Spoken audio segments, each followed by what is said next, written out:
Sage's bronze eyes were still latched onto mine, his fingers still interlocked with mine. His spine was propped up as he was fully facing me, almost as if a painting had come to life. He slowly parted his lips and began to speak. "Do you remember that afternoon we spent at Sunset Park?" A look of joy took over his face that was somewhat childlike, like this was the question he had been looking forward to for as long as we'd been together. Past encounters I've had with men in careers who live rather than exist have made me feel inadequate. I realized that I wasn't capable of loving any man until I loved myself. It took years for me to become the woman I am today, through years of prayer, self-discipline, determination, and admitting, looking deep into his dreamy brown eyes, brushing my fingers against his caramel skin. We sat on the carpet by the furnace in our newly furnished Brooklyn brownstone, surrounded by the aroma of mahogany-scented candles that filled the air.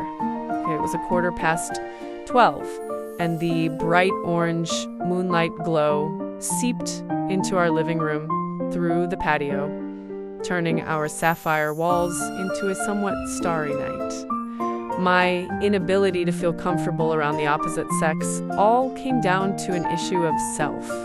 I was picking myself apart, trying to get rid of the things that seemed unlovable, spending extra minutes in the bathroom analyzing my body, fixing my hair, experimenting with makeup, while pointing out my imperfections, and wearing myself thin, trying to prove that I was more than a dreamer with a dead-end job, that I had something to show for it.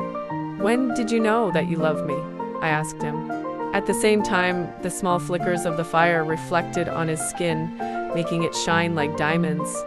Sage glanced at me in complete awe and clasped his hands into mine. I was becoming someone I didn't recognize. I was living in a shell.